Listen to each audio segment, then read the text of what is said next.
So a couple weeks ago, I did a video on my dietitian telling me that the reason I'm having trouble moving is, or one of the reasons that could be, not definitive, just one of the reasons, is because I associated movement with pain. So for the last 2 weeks, every single morning, I have been walking outside in the backyard because I'm a city girl. And my backyard feels huge to me. I am used to apartments, condos, houses that have small yards. So to me, my yard is huge. Although I know that there are people that live more rural than I do that have much bigger yards. But I have a decent sized yard, and I've been walking out there and doing yard laps. And it's been a huge difference just having somebody see me. Actually recognize that it wasn't because I'm lazy. It wasn't because I'm not motivated. It was because I was afraid.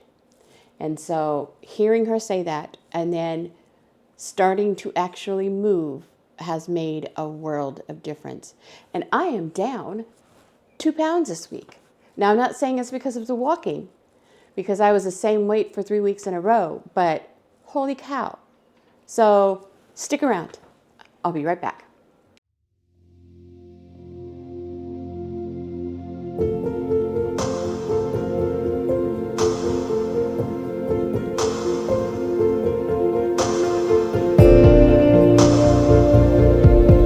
Okay, so today's topic is going to be about movement, but it's going to be kind of like what I've discovered over the last couple years and last couple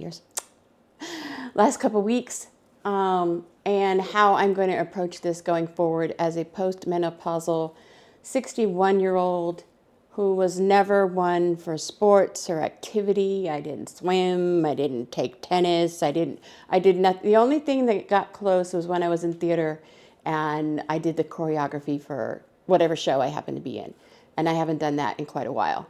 So yeah, for me this week, the last 2 weeks actually, the movement has been better. Yeah, it has been better. So the topic, I'm just going to look this up real quick. Finding joy in movement again. And I am going to read it off and talk to you about it at the same time, just like I usually do.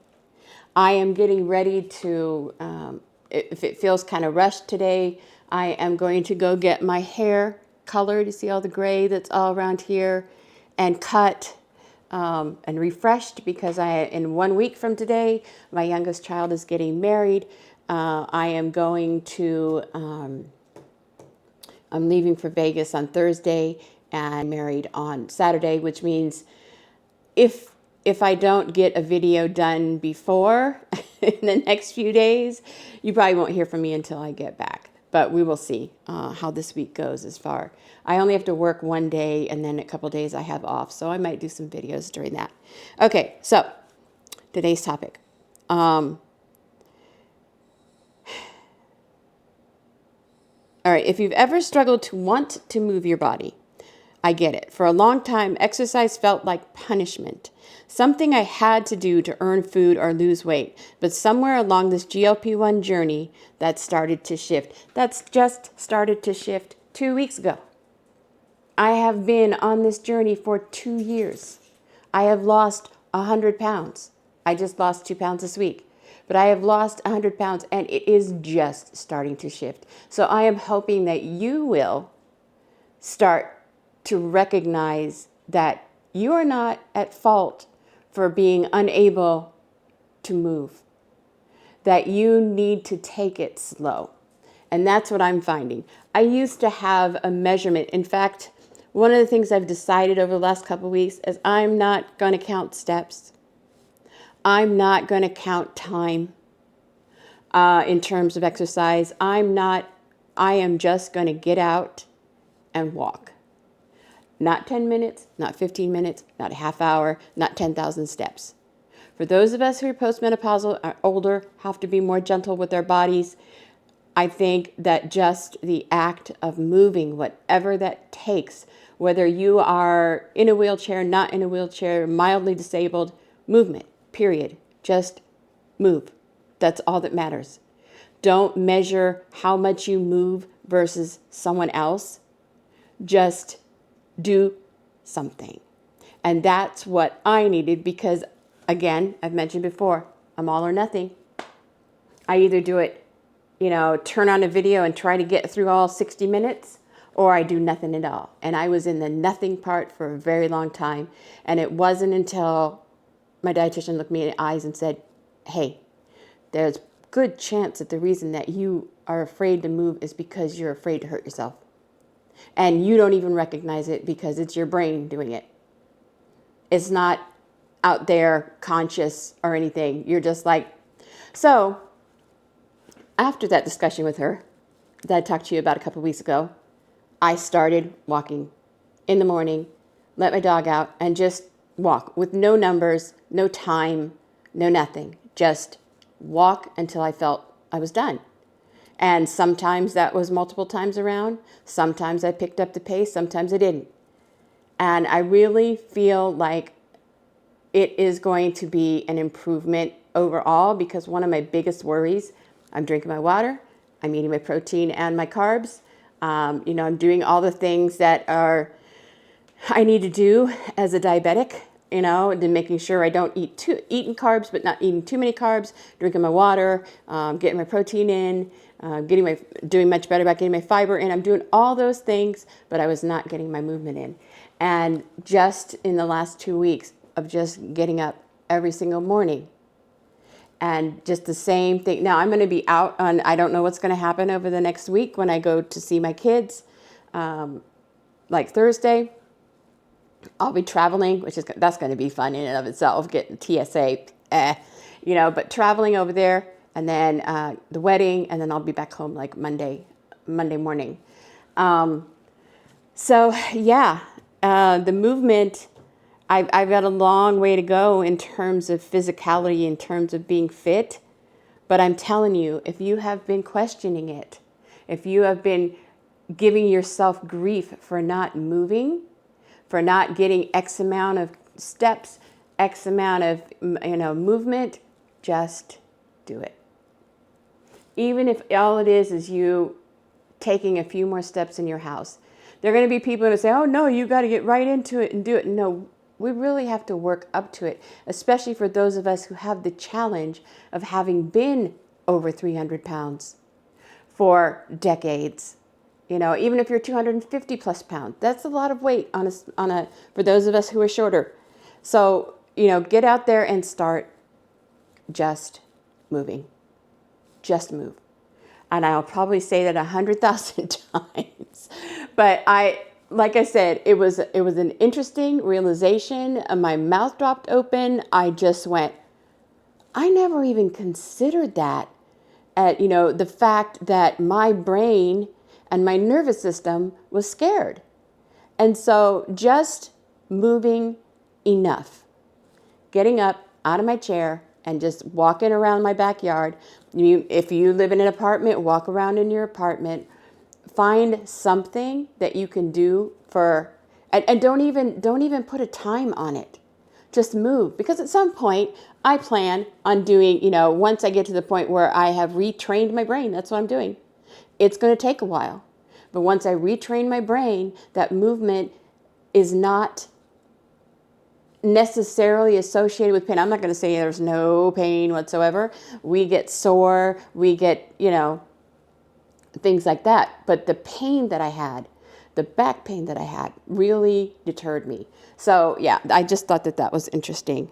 And I mentioned that in the other one, and now 2 weeks later, I have walked every single morning, including this morning, for 2 weeks. So I encourage you to just walk. Don't look at step challenge. No, this is for people who are challenged by it. If you already are pretty active, then ignore this. Don't even pay. But if you are someone who, like me, was overweight morbidly obese for a very long time and are having an issue with getting moving, just get up. Just move. And like I said, don't compare, such and such a creator or such and such a person who's on this journey is doing a step challenge of 10,000 steps a day. You're not there yet. I'm not there yet. You got to get there somehow. And how are you going to get there? You're going to get there by starting to train your brain that walking, movement, whatever, can be enjoyable and not painful. I've still got a ways to go, but I am super freaking proud of the fact that I have gone out here and walked every single morning. And I walked this morning even though I know after I'm done with this video today, I'm going to go get, like I said, go get my hair cut and colored, and then I'm going to Goodwill because I need to find an outfit for the wedding. It's a themed wedding, a Renaissance themed wedding. So I'm going to go find an outfit that I can wear to this wedding next week. So I'm going to go to Goodwill, and then I'm going to go to Walmart, and then I'm coming home. So there's going to be a lot of walking going on anyway. But I did my walk this morning anyway because I'm trying to get into a routine. And I have no idea how many steps I did. Didn't wear my watch.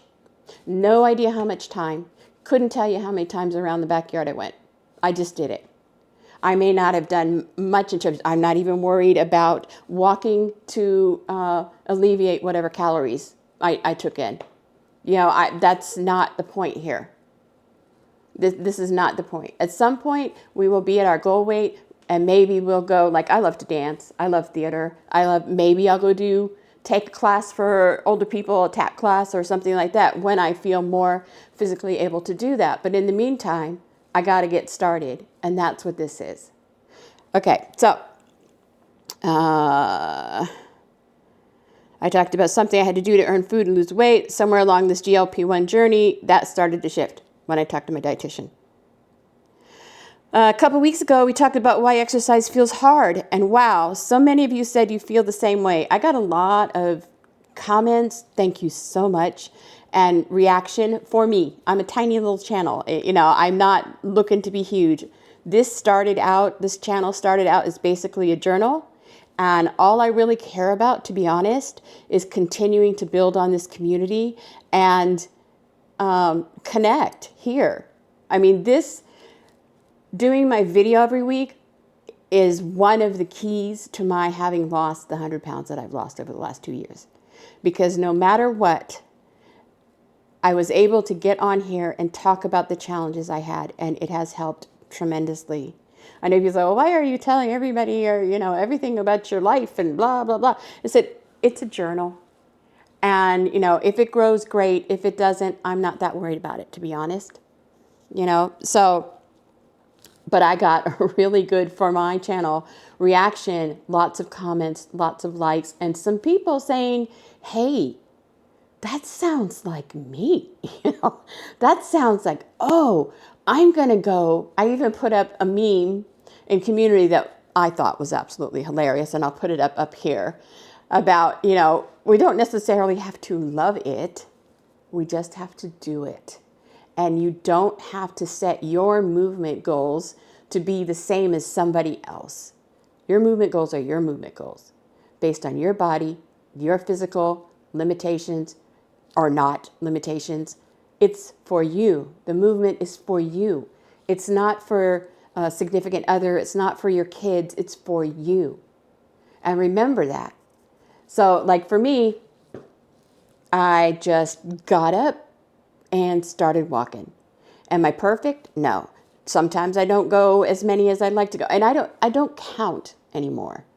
I'm not going to, once in a while I wear my watch, not very much, but I don't really pay attention to the steps like some people. Maybe I will in a year when I'm at goal or near goal. I might pay more attention, but to me, it's not about the number. It's not about the steps. It's not about how many push-ups or sit-ups or, haha, that's funny, push-ups or sit-ups or other things that I might be doing. It's more like, or how much time I do a cardio. It's more like, did I do it? And this last 2 weeks, I did it every morning. And that is why I wanted to get on here today and also I lost 2 pounds this week. So woohoo, 3 weeks of being exactly the same, then lost 2 pounds. I'm telling you, keep doing what you're doing and you will get there. You're not going to do it the same as the person next to you. Even someone who's the same age, exactly, size, etc. Our bodies are different. Your reaction to the medication will be different. Your reaction to exercise will be different. Your reaction to different foods will be different. It's for you. You are what matters. You are what is valuable. So, or are what is valuable. All right, so the mindset shift. It says part 1. When I walk now, it's not punishment. It's a celebration that I can walk, that I have energy, that my knees don't ache like they used to, and it'd be more like my back. At 61, I'm realizing I don't move to shrink myself. I move to stay present in my own life. I think that's pretty crucial. Okay, so small, enjoyable moments. Short morning stretch with your coffee, just stretch. While your coffee's cooking, do some stretches. Dancing while cooking, I do that, but nobody sees it. So I don't really cook very much, so I wouldn't consider dancing while cooking. But, I will put on some music when I'm doing my dishes or something like that. So I do a little bit of that more often now than I used to. 10-minute walks between work sessions. Don't put a number on it. Just do it. If you have 10 minutes before a Zoom call, if you're working remote, or you have a few minutes, just go walk for the sake of walking. Or go into the hallway and do some stretches, or ask a friend to come with you if you're working in a working somewhere, and let's just go. And don't put, I know you kind of have to when you're in a company, you can put an end, but don't put a minimum. You can put a maximum. Like if you've only got a 10-minute break, then of course you're going to do 10 minutes or less. But you can do 5 minutes. You've done something, especially for those of us who are challenged by movement, by moving. Trying chair yoga or resistance bands while watching TV. Okay, well that hasn't worked for me. I have resistance bands and weights under my TV, and they stay there. So I haven't got there yet. My thing has been get up in the morning, let the dog out, walk. And I have no idea how many times I go around. And like I said, sometimes I'll pick up the pace. I'm not setting a limitation. I am going with what feels right. And I still have a long way to go. I am not in any way, shape, or form fit. I'm 218 today. So, yeah. Okay. It says, start where joy is easiest. You don't have to love the gym. You just have to find your version of movement. Okay, so letting go of comparison. We already talked about that a little bit. Acknowledge social media pressure, fitspiration, unrealistic workouts. That's one for me too.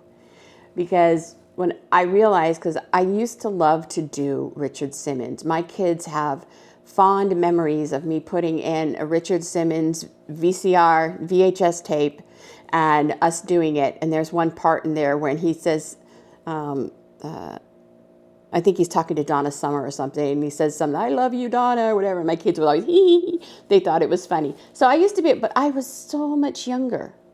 And I hadn't been through 20 years of being over 300 pounds. So doing his video back when I was a young mom was not as much of a challenge. It was a little bit of a challenge because I was heavy set, but it wasn't as much of a challenge as it is now. So I am working up to that. The only way you can work up to that is to start, and I want to say right now, I am not a doctor in any way, shape, or form. I am not making any sort of medical recommendations.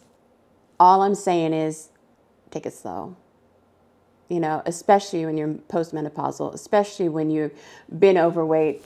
Hopefully my hair didn't mess up my mic all this time, especially when you've been challenged, when you've been trying to lose weight, because you don't have to jump into the heavy duty, I'm going to run on my treadmill, I'm going to rebound. I mean, you can. I think at some point I will be rebounding, but I'm not there yet.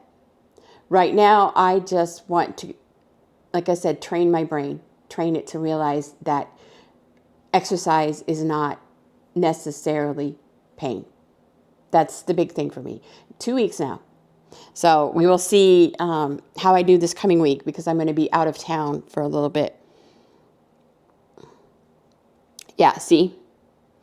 It took me a while to stop comparing myself to the version of me from my 30s. This is when my kids were little.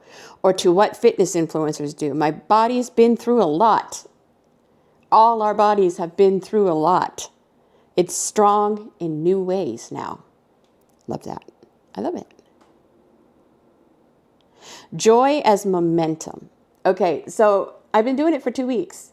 I've been getting up, going out there, walking around, and it's been really good for me because I work remote, so I'm always in the house, except for the one time that I go into the office, or if I do an occasional errand. But going out in the morning and doing the walk, whether I do a whole bunch of laps or not, being able to just kind of breathe in air, nature. I have 2 trees in my backyard, so yeah, but nature, whatever, just that action really does help. And it also makes me feel good that I did something. When it feels good, you want to keep doing it, and that's where the magic happens. And so I will keep doing it. I will keep doing that walk. So look for micro moments of movement. You may think to yourself, and I do this a lot too, that you're not moving, but you are. I mean, you have to go to the bathroom, right? You know, or if you're older and you're retired and you're home a lot and you spend a lot of time in a recliner or a comfortable chair or in bed, you know, just take into account what things you are doing that are micro movements, and then maybe do a couple extra. You know, maybe walking to the kitchen, go back, you know, walk around in circles in the kitchen, go out in your backyard if you have a backyard, walk out front, walk around a little bit. Just find different places where you can add a little movement. Movement is a love letter to your body. Find what makes you smile. That's where you start. Okay. So tell me in the comments, what kind of movement actually makes you happy? Walking, dancing, gardening. I'd love to hear it. If you are new here, my name is Donna. I raise 6 kids, ages 28 to 40. I work full-time in tech remotely. I have been on a health journey since November of 2023. I started on 5 milligrams in 2024. I believe this is week 88 for me on 5 milligrams. I'm 100 pounds down from my highest weight. I was 320 at my highest. I was 311 when I started Mounjaro. So when I get to 211, it'll be like official 100 pounds on Mounjaro. But since I started trying to lose weight, I am down 100 pounds. So I'm good close there. Yeah. Trying to think if there's anything else. Anything else? No. Oh, and my A1C was 10. It's now 5.4. I'm due to get my blood work when I come back, probably December, and then I will meet my dietitian again. I'm looking forward to telling her what a difference it made for her to tell me that about the movement thing. Made a massive difference. I mean, things like that don't always take, but for some reason it made so much sense to me that the reason I haven't been able to get to this aspect of my health journey is because of all the years that it was painful to move. So this part of it, please make sure to hit like if you enjoyed it, and hit subscribe if you want to join this community. We're not a large community. We're just a few. I know that there are those of you out there that watch on TV and like it, but don't comment. But I know you're out there because you come and comment later or you comment on something else. I love you all. I appreciate all your support. You have made a world of difference for someone who was over 60, just trying to figure out what to do with the rest of her life. And that means not being over 300 pounds. So I am getting closer and closer to Wonderland. I'm at 218, so we've got 18, 19, 20 pounds to go until I'm under 200 pounds, which I don't remember the last time I was under 200 pounds. I couldn't even tell you. So I'm looking forward to that. That is going to be a huge celebration when I actually hit 199, because it's been 2 years. It wasn't an overnight thing. And it's been good because I've learned a lot about myself, and I'm still learning more about myself. Look at what I learned about movement. Okay, so I'm going to call this here. Love you guys. Bye.